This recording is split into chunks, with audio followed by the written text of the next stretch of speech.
세찬 빗줄기가 하늘을 찢을 듯이 쏟아져 내렸다. 번개가 어두운 밤하늘을 가르는 순간 강남의 고급 주택가에 위치한 웅장한 저택의 모습이 드러났다가는 다시 칠흑 같은 어둠 속으로 사라졌다.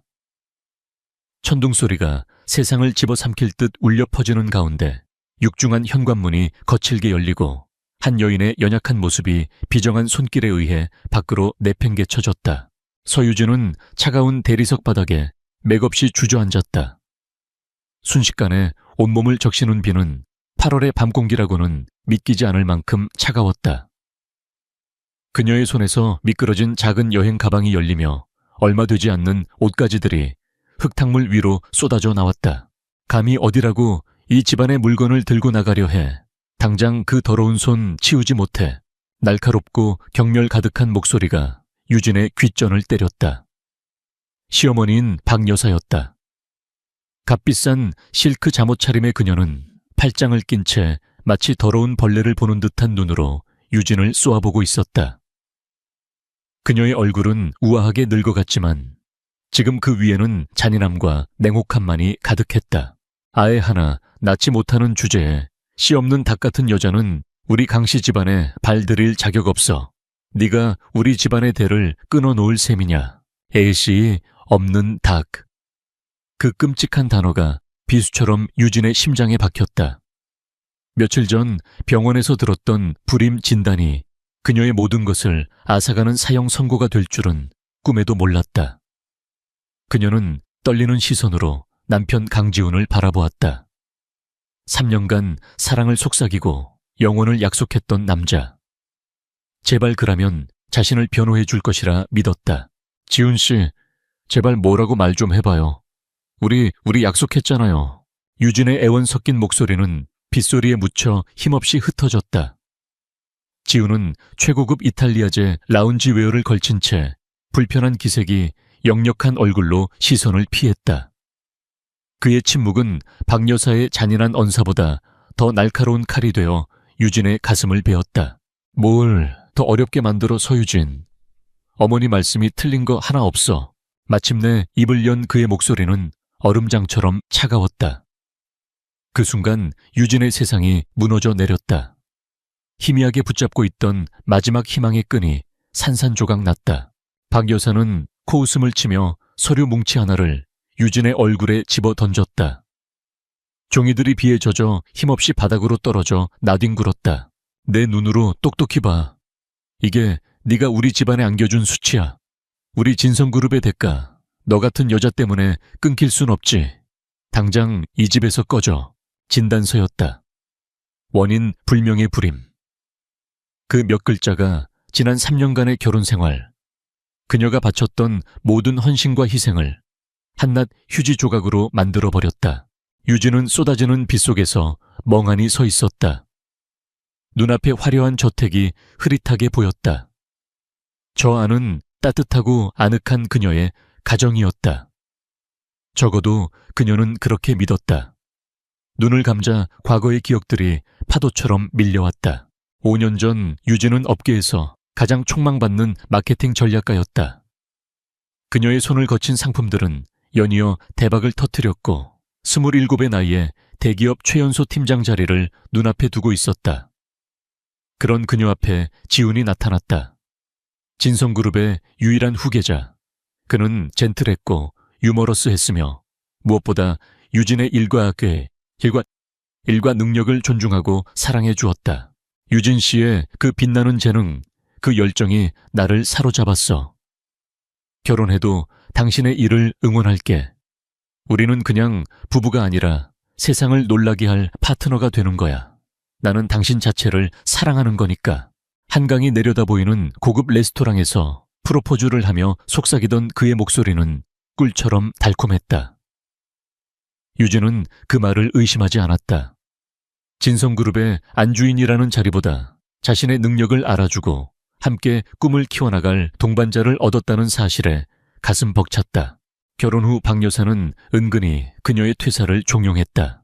진성그룹의 며느리가 되어서 밖으로 나돌며 일하는 건 보기 좋지 않다. 집안일에 신경 쓰고 어서 빨리 손주를 낳아 대를 이어야지. 그게 네가 할 일이다. 유진은 갈등했다. 하지만 지훈이 그녀를 설득했다. 어머니는 옛날 분이시잖아. 그냥 조금만 맞춰드리자. 당신이 없으면 나도 힘들어. 우선 가정에 집중하고 나중에 다시 시작해도 늦지 않잖아. 사랑하는 남자의 말에 유진은 결국 사직서를 냈다. 그녀의 능력을 아까워하며 붙잡는 상세게 고개를 숙여 인사하고 돌아서는 길 시원섭섭하면서도 새로운 삶에 대한 기대로 가슴이 부풀었다. 그녀는 지훈과 함께라면 무엇이든 할 수 있을 것 같았다. 하지만 현실은 동화가 아니었다. 그녀의 헌신은 당연한 것이 되었고 희생은 무시당했다. 박 여사의 잔소리는 날이 갈수록 심해졌다. 음식 솜씨부터 옷차림 말투, 심지어는 친정의 평범한 배경까지 모든 것이 비난의 대상이 되었다. 지훈은 처음에는 그녀를 감싸주었지만 점점 귀찮아하는 기색이 역력해졌고 그냥 어머니께 죄송하다고 해. 뭘 그렇게 따지고 들어 라며 그녀를 탓하기 시작했다. 집안의 모든 대화는 아이로 귀결되었다. 언제쯤 소식이 있을 거니? 몸에 좋다는 한약은 챙겨 먹고 있는 개냐? 누구네 며느리는 벌써 둘째를 가졌다더라. 그들의 조급함과 압박은 거대한 돌덩이가 되어 유진의 어깨를 짓눌렀다. 그녀는 웃음을 잃어갔고 한때 빛나던 눈빛은 생기를 잃고 흐려졌다. 그녀의 세계는 점점 더 좁아져 화려하지만 차가운 저택이라는 감옥에 갇혀버렸다. 박 여사의 날카로운 고함 소리가 유진을 과거의 기억에서 현실로 끄집어냈다. 저기서 뭘 멍하니 서 있어. 당장 꺼지란 말이야. 경비 부르기 전에 유진은 천천히 고개를 들었다. 빗물에 젖은 머리카락이 뺨에 달라붙어 시야를 가렸다. 그녀는 손으로 머리카락을 쓸어 넘겼다. 그리고 더 이상 애원하거나 슬퍼하지 않았다. 그녀의 텅 빈 눈동자의 차가운 불꽃이 일렁이기 시작했다. 아, 그랬구나. 이게 내가 치른 대가였구나. 내가 신처럼 떠받들었던 사랑의 민낯이 바로 이것이었구나. 그녀는 비틀거리며 일어섰다. 흙탕물에 더러워진 옷가지를 말없이 주워 담았다. 진흙이 묻은 흰 블라우스를 묵묵히 가방에 쑤셔 넣는 그녀의 동작에는 더 이상 망설임이나 미련이 없었다. 그저 기계적인 움직임이었다. 세어유진, 지훈이 마침내 그녀의 이름을 불렀다. 그의 목소리에는 아주 희미한 어쩌면 죄책감과 비슷한 감정이 섞여 있었다. 하지만 이내 사라졌다. 위자료는 두둑하게 챙겨줄 테니 앞으로 다시는 우리 앞에 나타나지 마. 조용히 살아. 위자료. 그 단어가 유진에게는 세상에서 가장 모욕적인 말로 들렸다. 그녀의 3년, 그녀의 청춘, 그녀의 커리어, 그녀의 헌신을 고작 돈 몇 푼으로 계산하겠다는 것인가. 유진은 천천히 고개를 돌려 지훈과 박 여사를 바라보았다. 더 이상 상처받은 여인의 눈빛이 아니었다. 그것은 모든 것을 꿰뚫어 보는 듯한 서늘하고 냉정한 평가의 시선이었다. 그 낯선 눈빛의 지훈은 저도 모르게 움찔했다. 유진은 아무 말도 하지 않았다. 그 어떤 비난도 저주도 입에 담지 않았다. 그녀는 그저 조용히 돌아섰다. 흠뻑 젖어 초라하기 짝이 없는 모습이었지만 그녀의 등은 그 어느 때보다 꼿꼿했다. 강지훈 그리고 박 여사님. 당신들은 오늘 서유진을 버린 게 아니야. 당신들 집안의 유일한 희망을 제 발로 걷어찬 거지. 그녀는 저택의 황금빛 불빛을 등지고 어둡고 폭풍우 치는 밤 속으로 걸어 들어갔다. 잠시 후 철컥 하는 소리와 함께 저택의 거대한 철문이 닫혔다. 그 소리는 마치 한 시대의 종말을 고하는 단두대의 칼날 소리처럼 유진의 귓가에 서늘하게 울려 퍼졌다. 그녀의 뺨을 타고 흐르는 것이 빗물인지 눈물인지 더 이상 분간할 수 없었다. 폭풍우가 지나간 다음 날 아침 서울의 하늘은 거짓말처럼 맑았다. 하지만 서유진의 세상은 여전히 잿빛이었다. 뜬 눈으로 밤을 지새운 허름한 모텔방, 눅눅한 공기와 소독약 냄새가 그녀의 처지를 비웃는 듯했다. 통장에는 결혼 전 모아두었던 비상금 몇백만 원이 전부였다. 3년간의 결혼 생활은 그녀에게서 청춘과 커리어뿐만 아니라 경제적 자립, 능력마저 앗아갔다. 그녀는 당장 살 곳을 구해야 했다.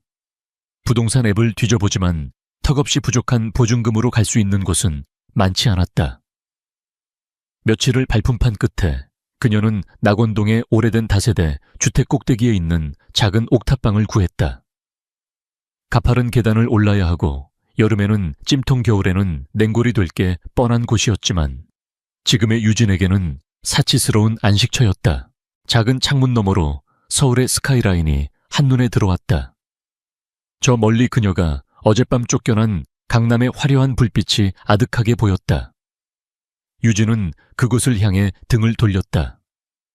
이제 저곳은 그녀의 세상이 아니었다. 그녀는 짐이라고 할 것도 없는 가방을 풀었다. 텅 빈 방 안 그녀는 텅 빈 자기 자신과 마주해야 했다. 심장이 도련해진 듯한 고통이 파도처럼 밀려왔다. 강지훈의 차가운 눈빛, 박 여사의 경멸, 어린 목소리가 환청처럼 귓가를 맴돌았다. 유진은 무릎을 감싸 안고 한참을 울었다. 복수심, 분노, 그런 감정조차 사치였다. 지금 그녀에게 필요한 것은 오직 생존이었다. 다음 날부터 유진의 고단한 삶이 시작되었다. 그녀는 이력서를 넣을 곳이 마땅치 않았다. 3년의 공백은 너무나도 컸고 진성그룹 며느리라는 과거는 오히려 족쇄가 될 뿐이었다. 결국 그녀는 전공이나 경력과는 아무 상관없는 일들을 시작했다. 식당 주방에서 그릇을 닦고 편의점 야간 아르바이트를 하며 하루하루를 버텼다. 한때 수백억 원짜리 프로젝트를 지휘하던 손으로 기름때 묻은 접시를 닦고 날카로운 통찰력으로 시장을 분석하던 머리로 편의점 재고를 세는 일은 비참했다. 하지만 유진은 불평하지 않았다. 땀 흘려 번 돈으로 저녁거리를 사서 옥탑방으로 돌아오는 길 그녀는 오히려 마음의 평온을 느꼈다. 누구의 눈치도 볼 필요 없이 오롯이 자신의 힘으로 살아가고 있다는 사실이 그녀를 단단하게 만들었다.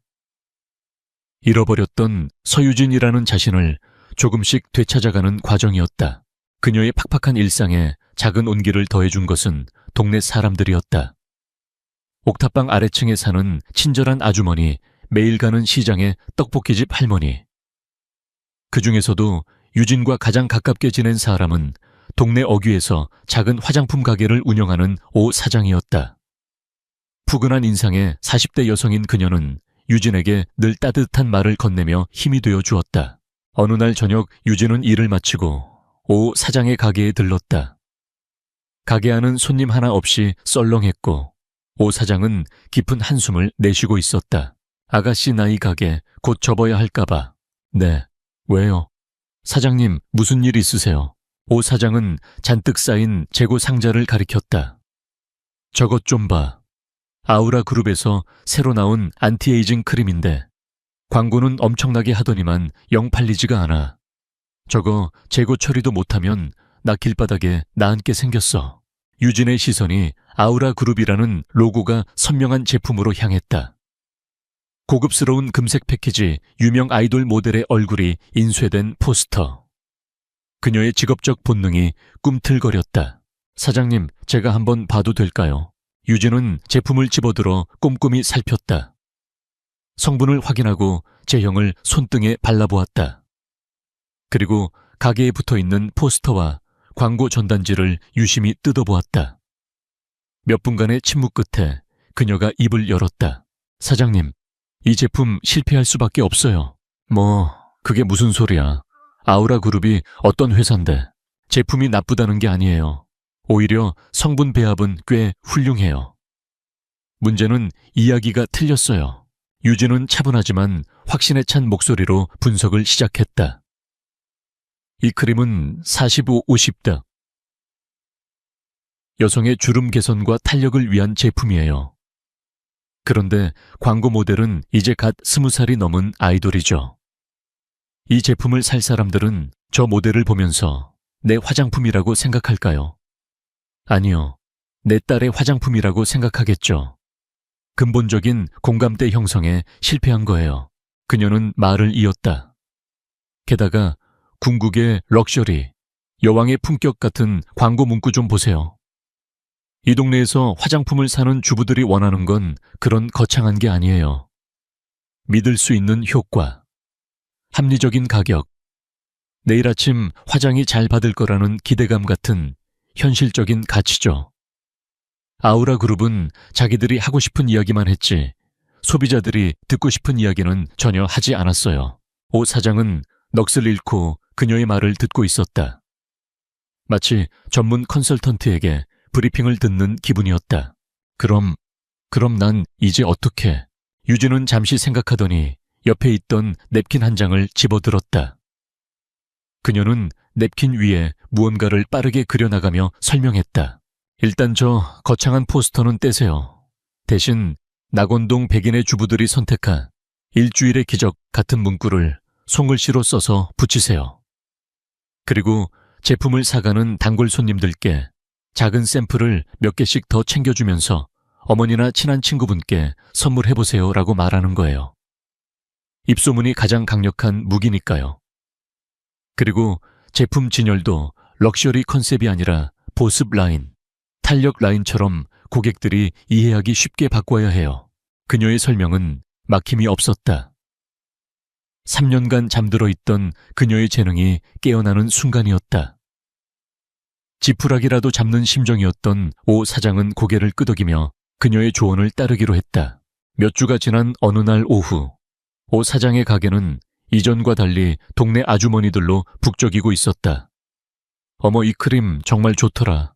딸이 하나 더 사다 달래. 일주일 썼는데 피부가 쫀쫀해진 것 같아. 가게 안은 활기가 넘쳤다. 오 사장은 유진의 손을 잡고 연신 고맙다고 말했다. 바로 그때 딸랑 하는 소리와 함께 가게 문이 열리고 한 남자가 들어섰다. 깔끔한 캐주얼 차림에 지적인 인상을 풍기는 남자였다.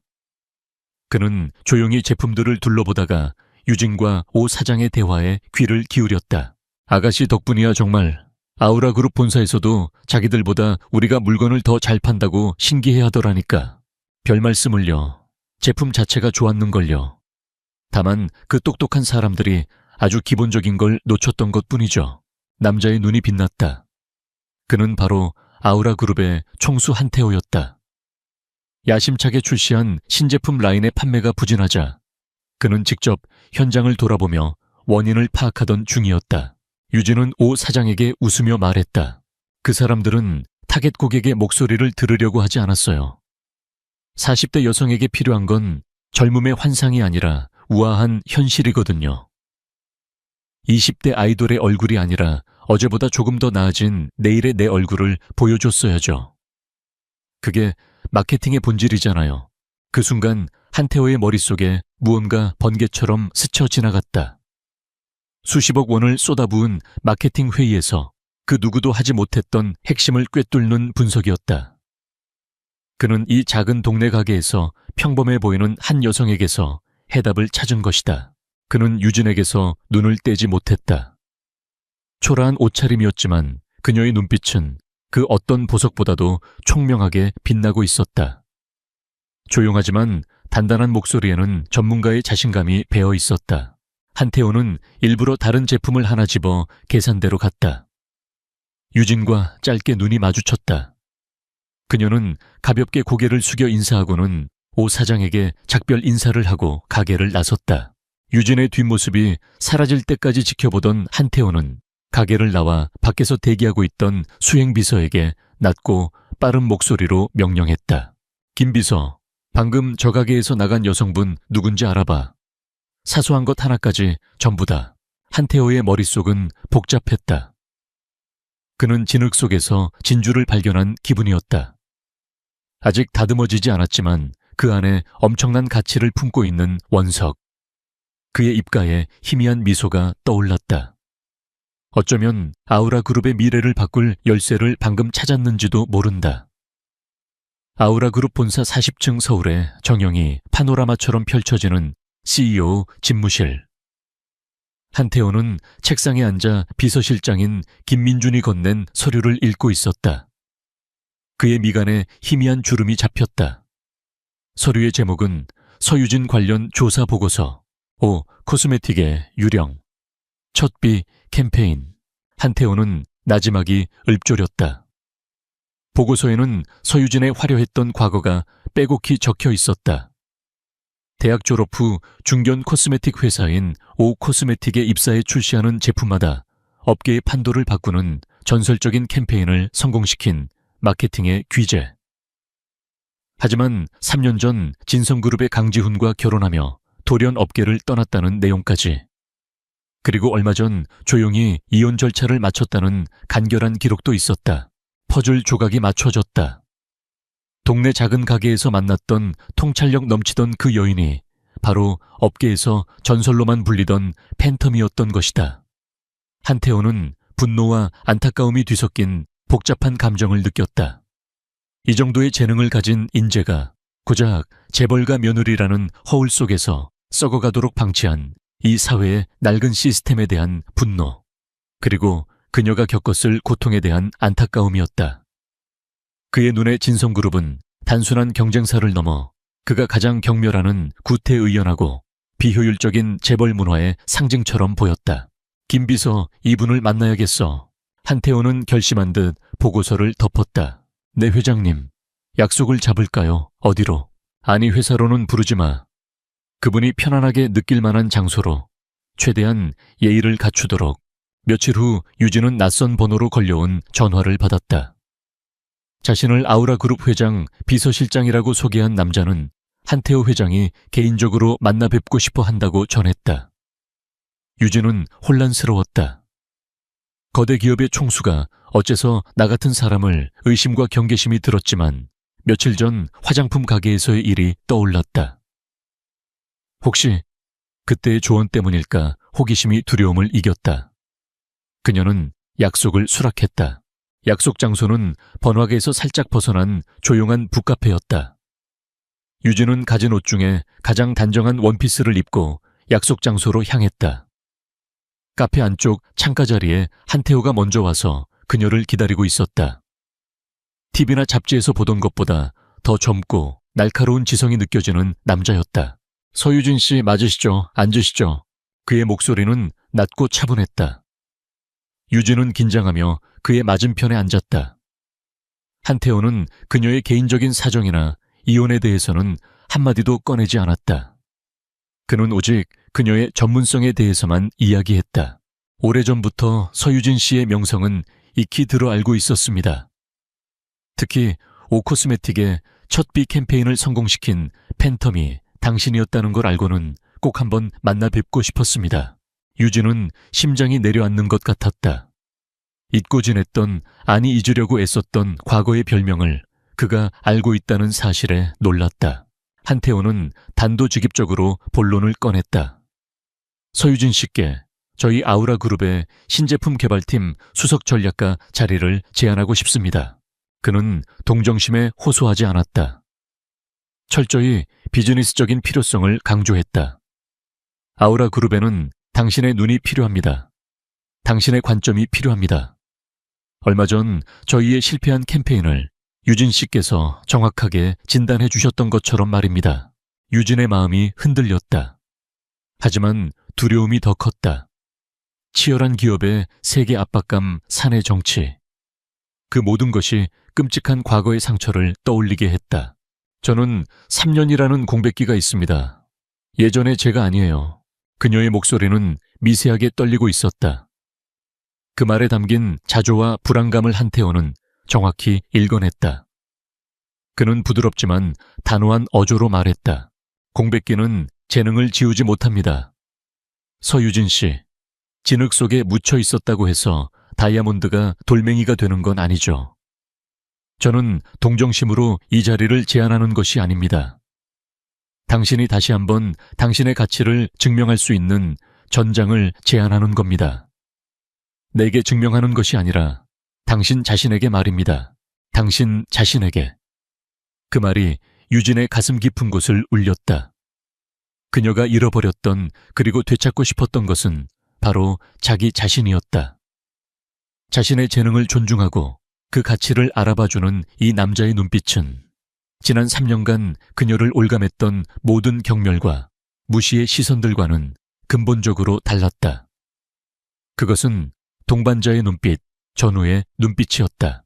유진은 하루에 생각할 시간을 요청했고 다음날 아침 그녀는 김 비서에게 전화를 걸어 제안을 수락했다.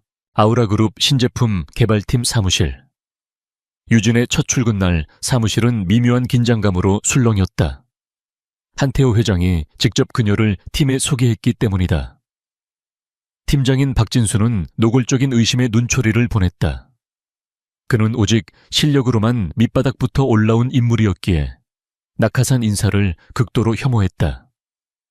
다른 팀원들도 마찬가지였다. 재벌가 며느리였다던데 3년이나 쉰 아줌마가 뭘 할 수 있겠어. 수근거리는 소리가 유진의 귀에 들려왔다.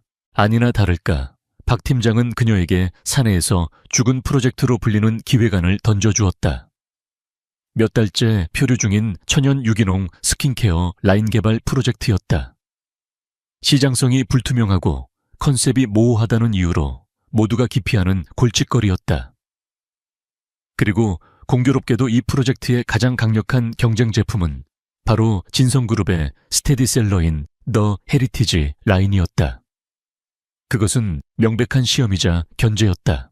하지만 유진은 좌절하지 않았다. 오히려 그녀의 눈빛은 다시 빛나기 시작했다. 이것은 기회였다. 그녀는 밤낮으로 사무실에 틀어박혀 자료를 파고들었다. 제품 성분을 분석하고 시장 데이터를 검토했다. 특히 진성그룹의 더 헤리티지 라인의 강점과 약점을 철저히 해부했다. 그 제품은 사실 몇 년 전 유진이 결혼 직전에 초기 컨셉을 제안했던 아이디어에서 출발한 것이었기에 그녀는 누구보다 그 본질을 꿰뚫고 있었다. 몇 주 후 프로젝트 검토 회의가 열렸다. 박 팀장은 코웃음을 치며 유진의 프로젝트를 시간 낭비라고 평가절하했다. 그때 유진이 자리에서 일어났다. 그녀는 담담한 표정으로 회의실 앞으로 걸어나갔다. 그리고 그녀가 입을 여는 순간 회의실의 공기가 바뀌었다. 그녀는 기존의 프로젝트를 완전히 뒤엎은 새로운 기획을 발표했다. 포레스트 인 더 시티, 포레스트 인 더 시티. 노화 방지가 아닌 치유를 컨셉으로 도심 속 스트레스에 지친 20, 30대 직장인들을 타겟으로 한 새로운 스킨케어 라인이었다.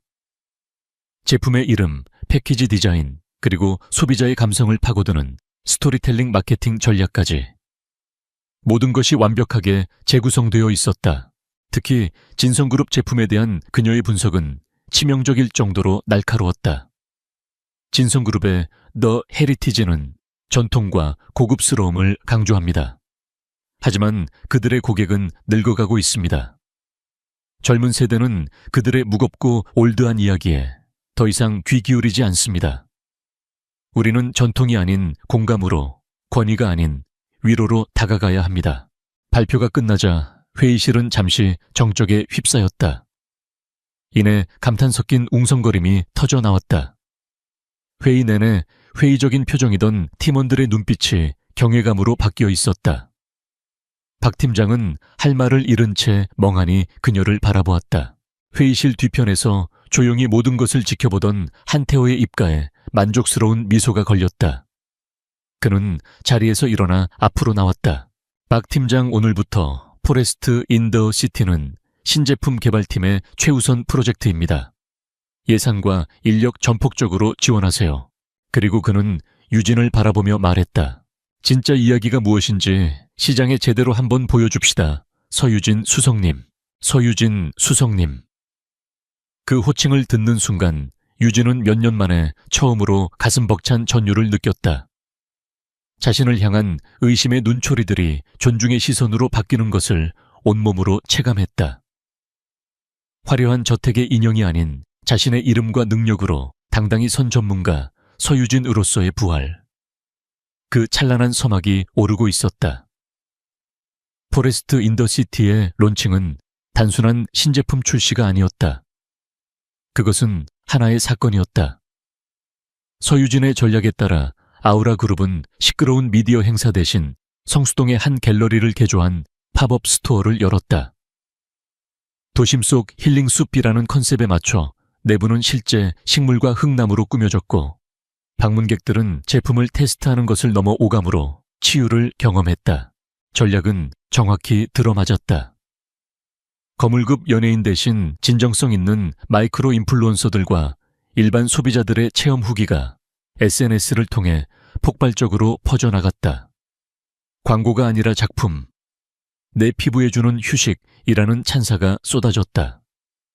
온라인 공식몰에서는 론칭 3시간 만에 초도 물량이 완판되는 기염을 토했고 오프라인 매장 앞에는 제품을 구하려는 사람들이 길게 줄을 섰다.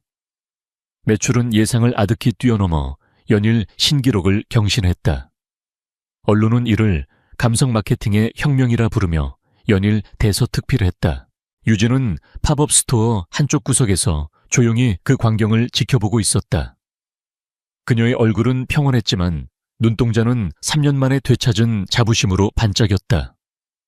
한태호는 떠들썩한 행사장 중심이 아닌 그런 그녀의 뒷모습을 바라보고 있었다. 그의 입계는 흐뭇한 미소가 걸려 있었다. 이 소식은 곧바로 진성그룹에 날아들었다. 수십 년간 화장품 시장의 강자로 군림해온 그들의 대표 라인, 더 헤리티지의 매출이 수년 만에 처음으로 눈에 띄는 하락세를 보이기 시작했다. 진성그룹 회장실. 강지훈은 태블릿 PC를 책상 위로 집어 던졌다. 화면에는 쫓겨난 며느리의 화려한 복수 서유진 전략가의 신화라는 자극적인 제목의 기사가 떠 있었다. 그의 얼굴은 믿을 수 없다는 표정과 주체할 수 없는 분노로 일그러져 있었다. 저 여자가 감히. 때마침 회장실에 들어온 박 여사의 얼굴은 이미 증오로 시커멓게 타들어가고 있었다. 내 저럴 줄 알았어. 저 독사 같은 년 우리가 아주 뿌리를 뽑아버렸어야 했는데 우리 집안을 우습게 만들려고 작정을 한 게야. 아들의 무능함에 대한 질책과 며느리에 대한 증오가 뒤섞인 날카로운 목소리였다. 강지훈의 자존심은 사업적 손실보다 더 깊은 상처를 입었다. 그가 쓸모없다고 내쫓은 아내가 천재 소리를 들으며 성공하는 꼴을 도저히 받아들일 수 없었다. 그 여자 혼자 힘으로는 절대 불가능해. 분명 한태호 그 자식을 꼬드겼거나 아니면 우리 집안의 오래된 기획안을 훔쳐간 게 틀림없어. 그는 자신의 열등감을 그렇게 합리화했다. 박 여사는 아들을 부추겼다. 지훈아 이대로 당하고만 있을 거냐. 우리 강씨 집안의 체면이 뭐가 돼. 당장 저 년을 밟아버려. 다시는 기어오르지 못하게. 어머니의 독설에 자극받은 강지훈의 눈빛이 비열하게 번뜩였다. 그는 정상적인 비즈니스 경쟁이 아닌 더럽고 추악한 방법을 쓰기로 결심했다. 내가 반드시 파괴해버릴 겁니다. 서유진 날 떠난 걸, 아니 감히 내 앞에서 잘난 척한 걸 뼈저리게 후회하게 만들어주겠어. 그날 이후 서유진을 향한 비열한 공격이 시작되었다. 먼저 강지훈은 집안의 힘을 이용해 언론을 움직였다. 재벌가 이혼녀 서유진 아우라그룹 한태호 회장과 부적절한 관계 의혹, 불임, 사실 숨기고 결혼 위자료 노린 계획적 접근 같은 악의적인 기사들이 쏟아져 나왔다.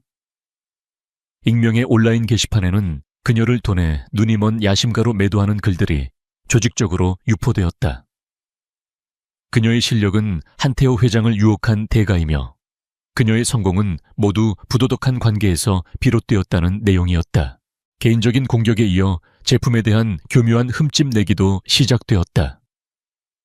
한 경제방송 프로그램에 출연한 소위 전문가는 포레스트, 인더시티의 성분에 대해 의문을 제기하며 아직 알려지지 않은 부작용이 있을 수 있다. 는 식의 근거 없는 공포감을 조장했다. 마지막으로 강지훈은 아우라그룹의 연구원을 매수해 포레스트 인더시티의 다음 라인업 연구 데이터를 빼내려는 산업 스파이 행위까지 시도했다. 사무실 내에서 수근거리는 소리, 인터넷의 악성 댓글들은 유진의 가슴에 비수처럼 박혔다. 그녀는 애써 무시하려 했지만 밤이 되면 잊었던 과거의 상처가 되살아나 그녀를 괴롭혔다. 하지만 그녀를 진정으로 분노하게 만든 것은 제품에 대한 공격이었다. 그것은 그녀 개인을 넘어 그녀를 믿고 따라준 팀원들의 땀과 노력을 짓밟는 행위였다. 아우라그룹은 비상사태에 돌입했다. 긴급대책회의에서 홍보팀은 패닉에 빠졌고 일부 임원들은 스캔들을 잠재우기 위해 서유진 수석이 잠시 자리에서 물러나는 것이 어떻겠냐는 의견을 조심스럽게 내비쳤다. 그때 회의를 지켜보던 한태호가 나섰다. 이건 스캔들이 아니라 공격입니다. 그의 낮지만 단호한 목소리에 회의실은 순간 조용해졌다. 그리고 우리는 공격받았을 때 후퇴하지 않습니다. 정면으로 맞서 싸울 뿐입니다. 그는 모든 임원들 앞에서 서유진에 대한 절대적인 신뢰를 표명했다. 서유진 수석의 전략과 능력에 대한 의심은 곧 CEO인 나에 대한 불신으로 간주하겠습니다. 그날 밤 유진은 혼자 사무실에 남아 대응 전략을 고민하고 있었다. 쌓여가는 스트레스에 머리가 지끈거렸다. 그때 한태호가 따뜻한 커피 한 잔을 들고 그녀에게 다가왔다. 혼자서 다 짊어지려고 하지 마요. 이건 나 혼자만의 싸움이 아닙니다. 이젠 우리의 싸움이에요. 그는 자신의 이야기를 조금 들려주었다. 처음 아우라 그룹을 물려받았을 때 그 역시 선대 회장의 아들이라는 꼬리표와 수많은 견제, 비열한 공격들을 어떻게 이겨냈는지에 대해 그들은 자신이 두려워하는 것을 공격합니다, 서유진 씨. 그리고 그들은 당신을 두려워하고 있는 겁니다. 그의 따뜻한 위로와 깊은 이해심에 유진은 울컥했다. 자신을 의심하고 비난하기에 바빴던 전 남편 강지훈과는 너무나도 다른 모습이었다. 그녀의 헝클어진 앞머리를 부드럽게 쓸어 넘겨주는 그의 손길의 유진은 저도 모르게 움찔했다. 커피잔을 건네받는 순간 스친 손끝의 온기가 어지러웠던 마음을 차분하게 가라앉혀 주었다. 말없이 오가는 시선 속에서 프로페셔널한 존중을 넘어선 더 깊은 감정이 싹트고 있음을 두 사람 모두 느끼고 있었다. 한태호의 흔들림 없는 지지는 그녀에게 다시 싸울 힘을 주었다. 그녀는 더 이상 분노나 슬픔이 아닌 냉철한 전략가의 눈으로 모니터 위의 기사들과 데이터를 바라보았다. 회장님, 그들이 전쟁을 원하더군요. 유진의 목소리는 차분했지만 그 안에는 강철 같은 의지가 담겨 있었다. 그럼 전쟁을 해줘야죠. 대신 우리가 만든 전쟁터에서 진실이라는 무기를 들고 싸울 겁니다. 그녀의 눈빛은 더 이상 상처받은 피해자의 것이 아니었다. 모든 것을 꿰뚫어 보는 지휘관의 눈빛으로 빛나고 있었다. 이제 방역의 시간이 다가오고 있었다. 서유진의 방역은 예상치 못한 방식으로 시작되었다. 그녀는 강지훈이 만들어 놓은 흙탕물 속에서 함께 뒹구는 대신 완전히 다른 전장을 선택했다. 그녀는 한태호의 전폭적인 지원을 등에 업고 진실규명위원회라는 이름의 TF팀을 꾸렸다. 팀의 목표는 단 하나, 포레스트 인디오 시티. 제품에 대한 모든 의혹을 과학적이고 객관적인 데이터로 증명하는 것이었다. 그녀는 국내 최고 권위의 피부과학연구소 3곳의 제품 성분 분석 및 임상실험을 동시에 의뢰했다. 그리고 그 모든 과정을 다큐멘터리 형식으로 촬영하여 아우라그룹 공식 유튜브 채널을 통해 매일 실시간으로 대중에게 공개했다. 필터 없는 카메라 앞에서 연구원들은 한치의 오차도 없이 성분을 분석했고 수십 명의 자원자들이 제품을 사용하며 피부가 변화하는 과정을 투명하게 보여주었다. 가짜뉴스의 피로감을 느끼던 대중은 아우라그룹의 정직하고 자신감 넘치는 소통 방식에 열광하기 시작했다. 진실은 그 어떤 자극적인 기사보다 강력한 무기였다. 이와 동시에 유진은 강지훈의 다음 수를 예측하기 위해 진성그룹의 기업 활동을 분석하기 시작했다. 그녀는 그들의 재무제표와 분기별 실적 보고서, 주주총회, 자료까지 샅샅이 훑었다. 처음의 목적은 그들의 마케팅 전략이나 신제품 출시 계획의 허점을 찾아내기 위함이었다. 하지만 파고들면 파고들수록 그녀의 예리한 감각은 다른 곳에서 위험 신호를 감지했다. 이상해, 너무 이상해요. 유진은 자신의 옥탑방벽 한쪽을 가득 채운 자료들 앞에서 중얼거렸다. 수많은 숫자와 그래프 속에서 특정 자회사와 계열사 간의 내부 거래 흐름이 비정상적으로 부풀려져 있는 것을 발견했다. 특히 몇 년 전부터 시작된 페이퍼 컴퍼니로 의심되는 유령 회사와의 원자재 거래 내역은 누가 봐도 분식회계와 비자금 조성을 위한 흔적이 역력했다. 그 중심에는 강지훈이 대표로 있는 작은 자회사 진성 에스테틱이 있었다. 그녀는 한태호에게 자신의 발견을 조심스럽게 알렸다. 한태호는 즉시 사내 최고 재무 분석팀과 로펌의 비밀리에 조사를 지시했다. 며칠 후 그들이 가져온 결과는 유진의 의심을 확신으로 바꾸어 주었다.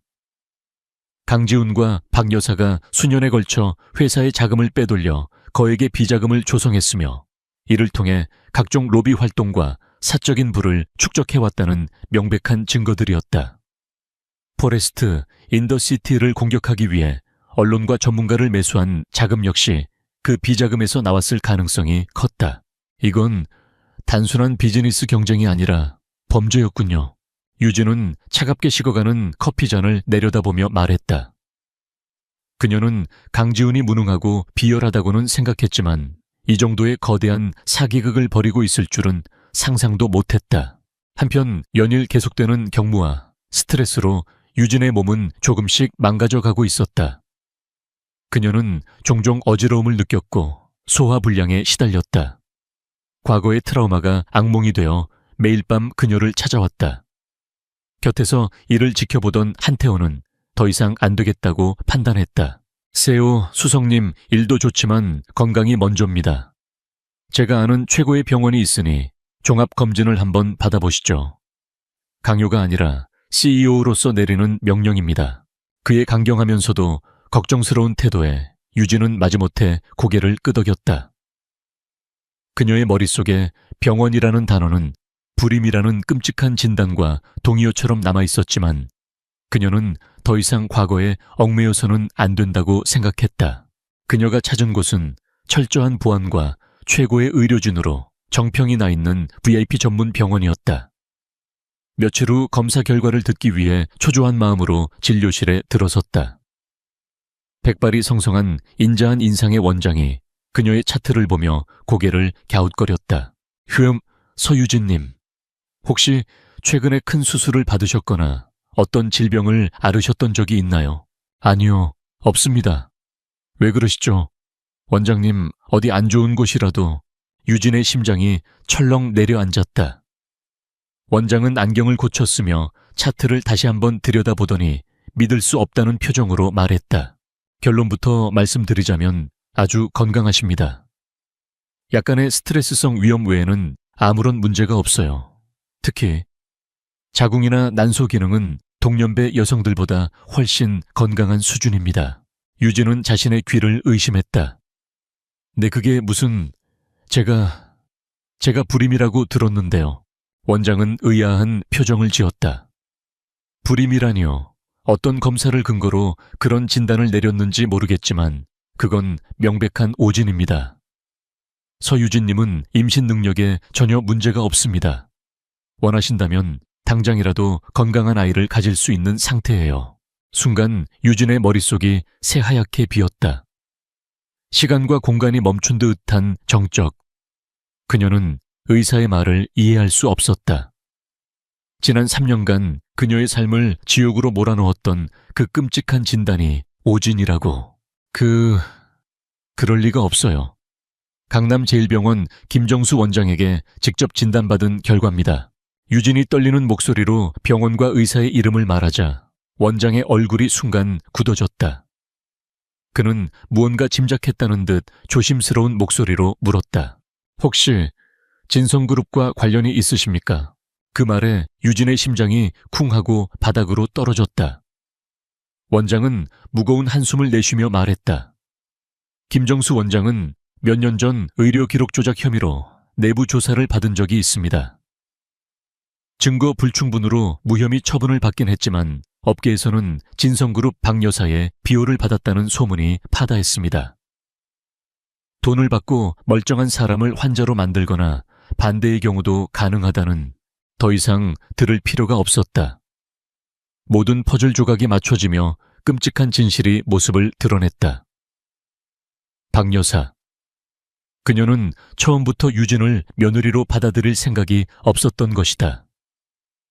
그녀의 평범한 집안 배경을 마음에 들어 하지 않았고 아들의 짝으로 더 좋은 조건의 여자를 원했다. 하지만 명분 없이 며느리를 내쫓을 수는 없으니 불임이라는 가장 치명적이고 잔인한 낙인을 찍어버린 것이다. 의사를 매수해서 한 사람의 인생을 송두리째 파괴하는 거짓말을 만들어낸 것이다. 그녀의 몸이 부들부들 떨리기 시작했다. 분노, 배신감, 그리고 지난 세월에 대한 억울함이 한꺼번에 몰아쳐 숨을 쉴 수 없었다. 눈물이 비오듯 쏟아졌다. 그것은 슬픔의 눈물이 아니었다. 지옥의 가장 밑바닥에서부터 끓어오르는 차가운 분노의 눈물이었다. 진료실을 나온 유진은 병원 복도에 주저앉아 한참을 흐느꼈다. 한태호는 말없이 다가와 그녀의 어깨를 감싸 안았다. 그는 아무것도 묻지 않았다. 그저 그녀의 모든 고통을 이해한다는 듯 그녀가 기댈 수 있도록 자신의 어깨를 내어줄 뿐이었다. 한참 후 유진은 눈물을 닦고 자리에서 일어났다. 그녀의 눈은 퉁퉁 부어 있었지만 그 안에는 더 이상 슬픔이나 절망의 그림자가 없었다. 오직 강철보다 단단하고 얼음보다 차가운 결의만이 이글거리고 있었다. 그녀는 이제 두 개의 칼을 손에 쥐었다. 하나는 진성그룹의 목을 겨눌 범죄의 증거였고 다른 하나는 박 여사와 강지훈의 비인간적인 악행을 만천에 공개할 조작된 진실이었다. 이제 끝을 낼 시간이에요. 한태호를 바라보는 그녀의 목소리는 나지막했지만 그 안에는 거대한 폭풍이 휘몰아치고 있었다. 공정하고 당당한 복수가 아닌 철저하고 무자비한 심판의 시간이 다가오고 있었다. 진성그룹의 정기 주주총회가 열리는 날 서울 여의도의 호텔 컨벤션 홀은 수백 명의 주주와 기자들로 북새통을 이루고 있었다. 강지훈은 단상 위에서 자신감 넘치는 표정으로 그룹의 청사진을 발표하고 있었다. 연일 터지는 악재에도 불구하고 그는 여전히 건재함을 과시하며 여론을 잠재우려 애썼다. 박 여사는 주주석 맨 앞자리에 앉아 아들을 대견하다는 듯 바라보고 있었다. 그들 모자는 자신들이 만들어 놓은 견고한 성 안에서 다가올 파멸의 그림자를 전혀 눈치채지 못하고 있었다. 발표가 막바지에 이르러 질의응답 시간이 시작될 무렵이었다. 이장님께 긴급 안건을 발의할 주주가 있습니다.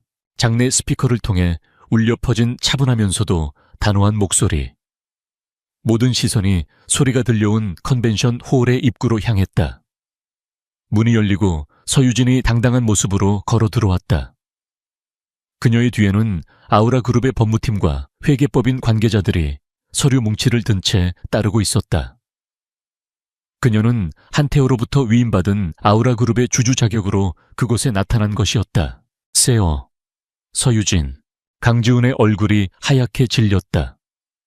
박 여사는 자리에서 벌떡 일어나 손가락질을 하며 소리쳤다. 네가 감히 어디라고 여길 들어와. 당장 저 여자를 끌어내. 하지만 이미 늦었다. 유진은 경호원들의 제지를 뚫고 단상 가까이 다가갔다. 장내는 순식간에 아수라장이 되었다. 기자들의 카메라 플래시가 쉴 새 없이 터졌다. 강지훈 사장님, 그리고 박혜정 여사님. 당신들의 화려한 파티는 이제 끝났습니다. 유진의 차가운 목소리가 마이크를 통해 장내에 울려 퍼졌다. 그녀는 거대한 스크린에 준비해온 USB를 연결했다. 스크린에 나타난 것은 진성그룹의 자금 흐름을 분석한 도표와 수많은 차명 계좌 내역, 그리고 페이퍼 컴퍼니를 통해 비자금을 조성한 명백한 증거들이었다. 여기 계신 주주 여러분, 그리고 기자 여러분, 지금부터 진성그룹의 진짜 민낯을 보여드리겠습니다. 유진은 지난 몇 년간 강지훈과 박 여사가 어떻게 회사의 공금을 횡령하고 그 돈으로 부동산 투기와 사치품 구매, 그리고 불법 로비를 해왔는지를 조목조목 밝혔다. 그녀의 설명은 냉철했고 증거는 완벽했다. 주주석은 충격과 분노로 술렁이기 시작했다. 강지훈은 거짓말 전부 조작이야 라고 소리쳤지만 그의 목소리는 이미 설득력을 잃고 공허하게 흩어졌다. 바로 그 순간이었다. 장내에 있던 기자들의 핸드폰이 동시에 울리기 시작했다. 국내에서 가장 신뢰도 높은 탐사보도 매체인 진실의 눈에서 긴급 속보를 터뜨린 것이다. 단독 진성그룹 재벌가 며느리 내쫓기 위해 불임 진단 조작, 충격적인 비윤리적 행태. 기사에는 과거 유진의 진료 기록과 현재 그녀의 건강 상태를 증명하는 의학적 소견서, 그리고 진단서를 조작했던 김정수 원장의 양심 선언이 담긴 녹취 파일까지 첨부되어 있었다. 돈의 양심을 팔았던 의사는 진성그룹의 몰락이 예상되자 살아남기 위해 모든 것을 불어버린 것이었다. 재무비리 스캔들에 이어 상상을 초월하는 비인간적인 악행까지 만천에 공개된 것이다. 이 중에 충격파는 거대한 쓰나미가 되어 진성그룹을 덮쳤다. 주주총회는 아수라장이 되었고 성난 주주들의 고성과 욕설이 강지훈과 박 여사에게 쏟아졌다. 박 여사는 충격에 이기지 못하고 그 자리에서 실신했다. 강지훈은 넋이 나간 사람처럼 단상 위에 주저앉았다. 그의 눈에는 더 이상 오만함 대신 공포와 절망만이 가득했다. 유진은 그 모든 혼란을 뒤로하고 조용히 단상에서 내려왔다. 그녀의 복수는 끝났다. 모든 것을 잃은 채 바닥에 주저앉은 강지훈의 초라한 모습을 차갑게 내려다보던 그녀는 아무 말 없이 컨벤션 홀을 빠져나왔다. 그녀의 귓께는 더 이상 그들의 비명소리가 들리지 않았다. 오직 길고 어두웠던 터널의 끝에서 비쳐오는 한 줄기 빛만이 느껴질 뿐이었다. 호텔 밖으로 나오자 한태호가 그녀를 기다리고 있었다. 그는 말없이 자신의 자켓을 벗어 그녀의 어깨에 걸쳐주었다. 다 끝났습니다. 유진이 나지막이 말했다. 아니요, 이제 시작입니다, 서유진 씨. 한태호는 따뜻한 미소로 그녀의 말을 정정했다. 그의 말처럼 그것은 끝이 아니라 새로운 시작이었다. 그날 오후 진성그룹의 주가는 역사상 최저치로 폭락했다. 그룹은 순식간에 존폐의 위기에 몰렸다. 며칠 뒤 강지훈과 박 여사는 횡령 배임 증거 조작 등의 혐의로 검찰에 긴급 체포되었다. 호송차에 오르기 전 수많은 카메라 앞에서 포승줄에 묶인 채 고개를 숙인 그들의 모습은 대한민국 전체에 생중계되었다. 한때 대한민국 재계를 호령하던 재벌가의 초라하고 비참한 몰락이었다. 법의 심판은 혹독했다. 수년간의 범죄 행각이 모두 드러난 강지훈과 박 여사는 각각 중형을 선고받고 차가운 감옥에 수감되었다. 그들이 그토록 지키려 했던 부와 명예, 그리고 가문의 대는 한순간에 잿더미가 되어 사라졌다. 모든 것이 정리된 어느 날, 유진은 수감된 강지훈에게서 면회 신청을 받았다. 그녀는 잠시 망설였지만 이 길고 긴 악연을 완전히 끝내기 위해 교도소로 향했다. 차가운 유리벽을 사이에 두고 마주 앉은 강지훈은 몇 달 사이에 폭삭 늙어 있었다. 모든 것을 잃은 그의 눈은 텅 비어 있었다. 왜 그랬어? 왜 나한테 이렇게까지 해야만 했어? 그의 목소리는 원망으로 가득했다.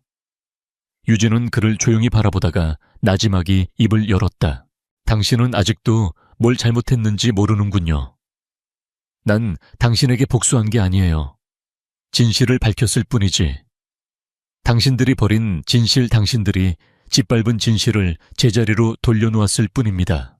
그녀는 자리에서 일어났다. 더 이상 그와 나눌 이야기는 없었다. 돌아서는 그녀의 등 뒤로 강지훈의 절규 섞인 목소리가 들려왔다. 사랑했어. 난 정말 당신을 사랑했었다고. 유진은 잠시 걸음을 멈췄다. 하지만 뒤돌아보지 않았다. 아니, 당신은 날 사랑한 게 아니야. 당신은 당신의 필요를 사랑했을 뿐이지. 교도소의 무거운 철문을 열고 밖으로 나오자 눈부신 햇살이 그녀를 맞이했다. 마치 그녀의 새로운 인생을 축복하는 것처럼. 그녀는 깊게 숨을 들이마셨다. 더 이상 과거의 아픔도 미련도 남아있지 않았다. 오직 미래에 대한 희망과 설렘만이 가슴속에 가득했다. 저 멀리 그녀를 기다리고 있는 한태호의 차가 보였다. 그녀는 그를 향해 가벼운 발걸음을 옮기기 시작했다. 진짜 행복이 기다리는 곳으로. 혹독했던 겨울이 지나고 서울에도 어김없이 봄이 찾아왔다. 앙상했던 나뭇가지에 연두빛 새순이 돋아나고 거리 곳곳에는 벚꽃이 팝콘처럼 피어올랐다. 계절의 변화와 함께 서유진의 인생에도 완연한 봄이 찾아왔다. 그 사건 이후 6개월, 대한민국 재계의 판도는 크게 바뀌었다. 뿌리부터 썩어있던 진성그룹은 몰락의 길을 피하지 못했다.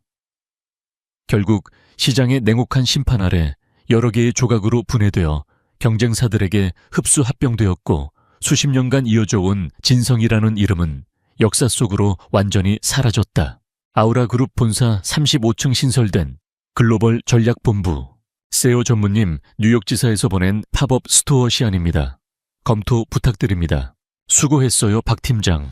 여기 두고 가요.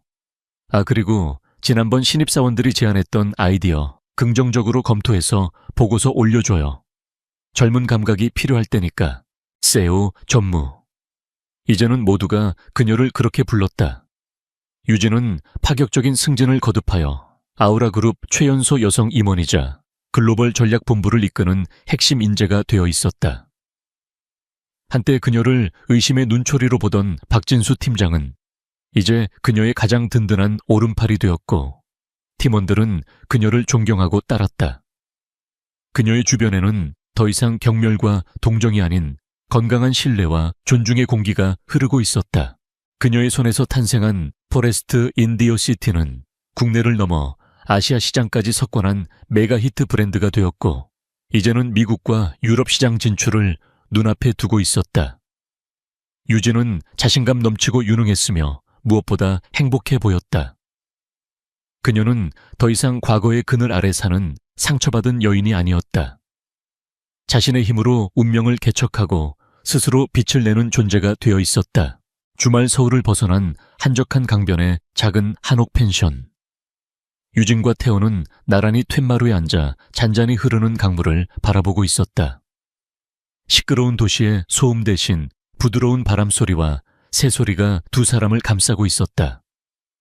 이제 그들의 관계는 더 이상 회장과 부하 직원이 아니었다. 서로의 상처를 보듬고 가장 깊은 곳까지 이해하는 연인이자 인생의 동반자였다. 시간이 참 빠르네요. 작년 이맘때에 저는 세상이 끝난 줄로만 알았는데 유진이 여튼 미소와 함께 말했다.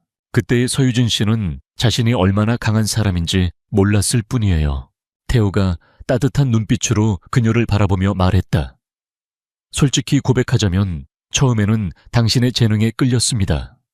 시장을 꿰뚫어보는 그 날카로운 통찰력에 반했죠. 하지만 시간이 지날수록 당신의 다른 모습들이 보이기 시작했어요. 어떤 시련 앞에서도 꺾이지 않는 꼿꼿함, 약한 사람을 대하는 따뜻한 마음. 그리고 무엇보다 자신의 상처를 딛고 일어서는 그 강인한 모습에 나는 마음을 빼앗겼습니다. 나는 전략가 서유진이 아니라 한 사람으로서의 서유진을 사랑하게 된 겁니다. 그의 진심 어린 고백에 유진의 눈가가 촉촉해졌다. 그녀는 그에게 진정한 존중이 무엇인지, 믿음이 무엇인지, 그리고 파트너십이 무엇인지를 배웠다. 그는 그녀를 구원한 왕자가 아니었다. 그녀가 스스로 일어설 수 있도록 묵묵히 옆에서 손을 잡아주고 지지해준 사람이었다. 유진이 그의 어깨에 조용히 머리를 기댔다. 태호 씨를 만나고 저는 제 자신을 되찾았어요. 아니, 예전보다 더 나은 사람이 된 것 같아요. 내 인생의 가치가 결혼이나 아이에 있는 것이 아니라 바로 나 자신에게 있다는 걸 깨닫게 해줘서 고마워요. 태호는 그녀의 손을 부드럽게 감싸 쥐었다. 그리고 품에서 작은 상자를 꺼내 그녀 앞에 내밀었다. 화려하지 않지만 단아하고 기품 있는 디자인의 반지였다. 나와 함께 우리만의 새로운 이야기를 만들어가지 않겠어요, 유진 씨. 그의 프로포즈는 거창하지 않았다. 하지만 그 어떤 화려한 이벤트보다 깊은 진심이 담겨 있었다. 그는 회장 부인이라는 자리를 제안하는 것이 아니었다. 인생의 모든 희로애락을 함께 헤쳐나갈 파트너가 되어달라고 말하고 있었다. 유진의 뺨 위로 뜨거운 눈물 한 방울이 흘러내렸다. 하지만 이번에는 슬픔이나 억울함의 눈물이 아닌 벅찬 행복의 눈물이었다. 그녀는 환하게 웃으며 고개를 끄덕였다. 네타요 씨, 기꺼이. 태호는 조심스럽게 그녀의 손가락에 반지를 끼워주었다. 꼭 맞는 반지가 저녁 햇살을 받아 영롱하게 빛났다. 두 사람은 한참 동안 말없이 서로를 바라보았다. 그들의 눈빛 속에는 사랑과 신뢰, 그리고 함께 만들어갈 미래에 대한 희망이 가득했다. 두 사람은 손을 잡고 강변을 따라 천천히 걷기 시작했다. 앞으로 그들의 인생에 또 어떤 일이 펼쳐질지는 아무도 모른다. 하지만 한 가지는 분명했다. 이제 두 사람은 혼자가 아니라는 것. 서로에게 기댈 어깨가 있고 함께 바라볼 미래가 있다는 것이었다. 유진은 강물 위에 비친 자신의 모습을 보았다. 활짝 웃고 있는 평온하고 완전한 한 여자의 얼굴이 있었다. 그녀는 더 이상 과거에 묶여있지 않았다. 그녀는 자신의 행복을 다른 누구도 아닌 스스로의 손으로 쟁취해냈다. 그리고 그 행복을 함께 나눌 최고의 파트너를 선택했다. 그녀는 자신을 바라보는 태호를 향해 세상에서 가장 아름다운 미소를 지어 보였다. 그들의 발 앞에 행복이 만개한 꽃길이 끝없이 펼쳐져 있었다.